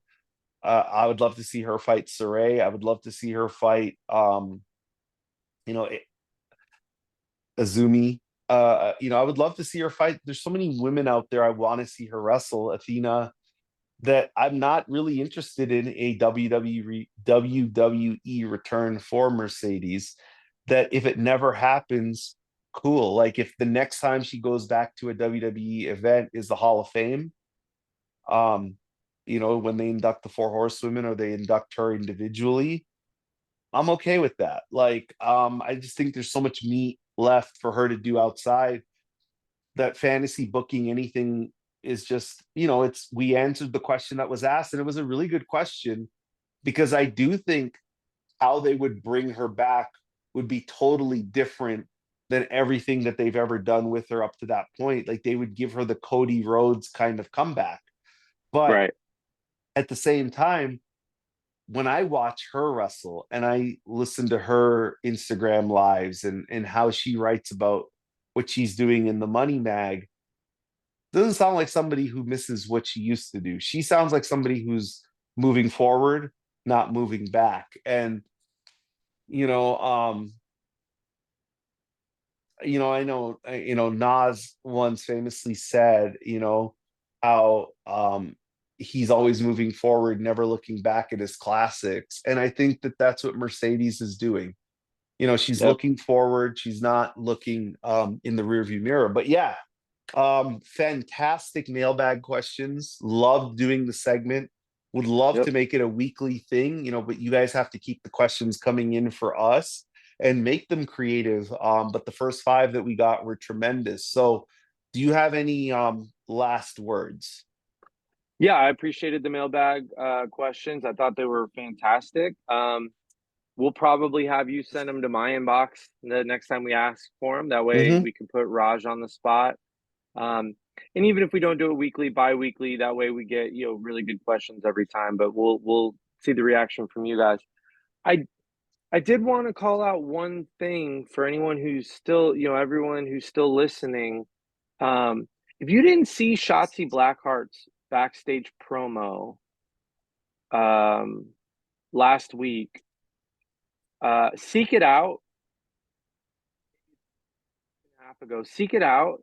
It's a really damn good babyface promo that about as good of a promo you can get in 40-45 seconds. Just touched really, really quickly on um, her hardships, but pivot really nicely and hey, you helped me beat Stephanie Vacour. You're the dummy for thinking I needed the help, and now I'm gonna kick your ass basically on her matchup coming on Tuesday. And um I know 50 seconds doesn't make a year, doesn't make a career, but it was a better promo than we get most of the time, just about anywhere in that short promo, especially from a babyface and believability. Um, I just think it really kind of will if you've not been a fan, it will kind of open your eyes as to what's there with her, um, what the upside is. I think I raved about it in the group chat, but I just thought it was one of the better short promos that we've had in a minute. It was really good. Shakti has a compelling story. She's faced a lot of hardship, a lot of adversity, both in the professional space and in the personal space. I'm glad to see that, HBK is repackaging her and kind of giving her a prominent role on NXT, which I still believe is the best women's wrestling show week to week in the world. And I think she's shining in these areas. Like, she can Yep, cut a good promo if they give her the opportunity, and she's a character people want to get behind. So yeah, kudos. My last words are, honestly, if I can make it through today, I don't know. I gotta look at what my iPhone hearts thing says, but we'll see. But for me, obviously, in I'm four rooting for you. hours, well, I appreciate that. And I don't know where this, and I know this is not a football podcast. I don't know where this happened. So I have three Eagles group chats with multiple different people. I don't know where it became, or for whatever reason, us Eagles fans, and I'm talking us as a majority, not me personally, had this weird animosity towards the Lions. Like, I don't know where it started, but like in my group chat, it was like they took so much pleasure. Not like, it's like, if you want to root for the Lions to lose because you want the home game, okay, that's fine. Because that's like, hey, I'd rather play in Philadelphia than go to Detroit. I get that. But like, it's almost like there's this rivalry that doesn't really exist. Like, the Lions and Eagles aren't rivals. They have no Right. history. And a lot of my and so I asked one person privately, I said, okay, where did this come from? Because I feel like the Lions are a lot like us. Like, they're a brand that has been around forever, but until our success post 2000, we were kind of seen in the same light. Like, we had great players, we had good defenses, they had a good offense, we have Hall of Fame talent, but we never had like a sustained level of success. And I guess what they told me, which is, and this is funny, right, they say our coach gets no respect, their coach gets all the respect. Our quarterback gets no respect, their quarterback gets all the respect. And I'm thinking, really? Like, I look at the same, like, I feel like there are two sides of the same coin. Like, I don't think the media overly loves Dan Campbell and Jared Goff more than they love, like, I think they might like them more than Sirianni and Hurts, but it's not like they treat them like they're Andy Reid and Patrick Mahomes, or a Harbaugh and Lamar, or even now with Washington. Like, so back to the game. The reason this, so if we had beaten Washington two times, I would be really scared for this game. In fact, I would tell you, I don't think we are going to win, because as we have talked about, it's very hard to beat a team three times. It's It is. very difficult. The fact that we lost to them and played our worst defensive game all year to them, even though I know our quarterback got injured early, we had a chance to win that game, but we were terrible on defense. That gives me some hope. Um, I think America wants. I think if America is being honest, they don't want the Chiefs, and I think any other combination with Buffalo they'll take. Right, like, they'll take Buffalo, Washington, they'll take Buffalo, Philadelphia. They just don't want Kansas City, Washington, Kansas City, Philadelphia, because people are kind of sick of the Chiefs. It's a nerve-wracking game because that quarterback is on fire.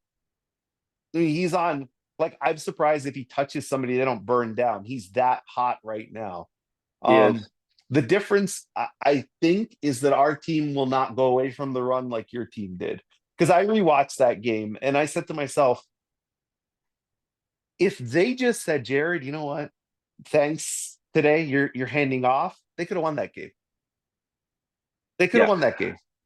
totally agree. Tell your in the Eagles chat that they'll have some real animosity to be mad about because win or lose, Jalen's never going. Jalen can win the Super Bowl this year. You are going to hear about Jane Daniels being the best quarterback in the East and the NFC, no matter what Jalen Hurts does for the rest of his career. So if they want to hate someone, they should hate on Jaden Daniels. Although saying Jaden Daniels is not the best quarterback in the NFC because he's Well, really damn good. But I'm just saying that Jared no, Goff no, is but is you're not right. overhyped. You're actually right about the first comment. Jared Goff had MVP odds this year, but even when he had those MVP odds, there was always a yeah, but, right? Like there was a yeah, but when the game is on the line and the lights are too bright, he'll shrink. With Jalen Hurts, it's the same yeah, but for different reasons. It's like 2 years ago didn't exist for him. It's like he did not actually lead a team to the Super Bowl on his arm because that's exactly what he actually did 2 years ago. But it's like that doesn't exist anymore. Now it's, hey, he's a passenger on a very nice car. And the Yeah, truth is, the Jaden Daniels is the best quarterback in the NFC discussion is already begun, and it's already hit to an annoying fever pitch for me. And what I mean by that is, look, if you want to tell me that Jaden Daniels is already better than Jordan Love, I'll accept it. If you want to tell me he's better than Sam Darnold, I'll accept it. You want to tell me he's better than Baker, I can accept it. But Matt Stafford, the last time I checked, still exists in the NFC, and he's actually won a Super Bowl, right? So he yeah, legitimately has won a Super Bowl. Jared Goff has actually made a Super Bowl. And when he made the Super Bowl, he did it on his arm. It wasn't like right. it was this vaunted running game for the Rams that won to the Super Bowl. And Jalen Hurts has also done what Jared Goff has done and played in a Super Bowl game where he outplayed Patrick Mahomes and got MVP votes as the losing quarterback, even though he didn't win it, he got votes. My point is that I think Jaden Daniels is phenomenal. I really, really do. I see poise, I see presence, he has everything. But I saw the same thing with RG3. And the next year it was gone. And I saw the same, and I saw everybody told me Jordan Love was cannot miss this year. Cannot miss. He's unstoppable. He didn't win a game. Yeah, I think Jordan Love is the comp. We need. I think Jaden's better than Jordan Love, but I think before we just anoint him, he needs to do it for more than a year. I listened to 4 separate podcasts this week, and this is what they said. In the AFC, you have 4 first ballot Hall of Fame quarterbacks: Lamar, Burrow, Allen, Mahomes. No brainers.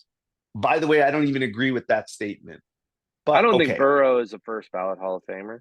Burrow has missed the playoffs more than Andy Dalton has as a Bengal. But okay, in the same window. Back to the NFC. They said Jaden Daniels is basically from this day forward the best quarterback in the NFC. And what was the most insulting thing was not that they said that. The most insulting thing to any Detroit Lions or Philadelphia Eagles or Packer fan or Bucks fan is that Caleb Williams is the only one who can come close to getting to him. That is the most insulting thing to me. Because what has Caleb Williams done to earn even that praise? I'm actually excited Ben Johnson's gone because Jared Goff is going to throw for 4,800 yards again next year, and people won't be able to say it's because of Ben Johnson. And he'll Yeah, get the respect that he's due. but the thing about the Goff, the Goff situation is Goff has always been good, except for the Jeff Fisher years. Like he's never not been good. It's just with Jeff Fisher, he stunk, but Jeff Fisher stinks, not He him. was a rookie too, yeah. With Jalen Hurts, it's weird because it's like data exists and video exists of him chucking the ball all over the field, but it's like people choose not to look at it. And the truth of the matter is, if Jalen Hurts does win today, he would have made 2 Super Bowls in 3 years. I don't know how you can say he isn't a top NFC quarterback at that point, right? Like what how could he be so disrespectful? But he is, he will be, by the way, because I've already heard that even if Jaden loses today, he's still the best quarterback in the NFC because he's taken a team. They said that this team on paper, if it had Jared Goff, Stafford, Hurts, Love, wouldn't make the playoffs. The Commanders, like if you take Daniels out, you put Hurts in, Stafford in, Goff in, Love in, Baker in, that they wouldn't make the playoffs. But with Jaden Daniels, they're 1 win away from the Super Bowl. That's how much better he is than everybody else in the NFC. I have to be honest. I know a lot of this stuff is done for ratings and clicks, but that blew my mind. Well, I can't say too much about it because he eliminated my 15-2 team, and I'm still sad about it. But uh, as much as I love my brother-in-law, who is a Commanders fan, and I'm happy he was happy for him in a vacuum.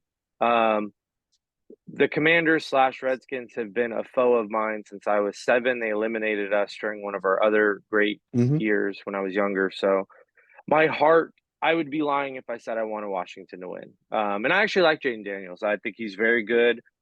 Seems like a great guy. He was praying with one of our players, and one of our guys got hurt again on like the third play of the game. So he's a great guy. I just that red and yellow is a trigger for me.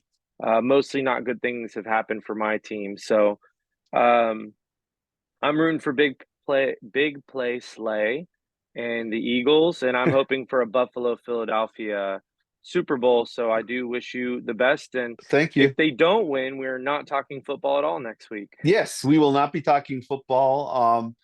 And honestly, yeah, I understand. I forgot about 1991 NFC Championship game.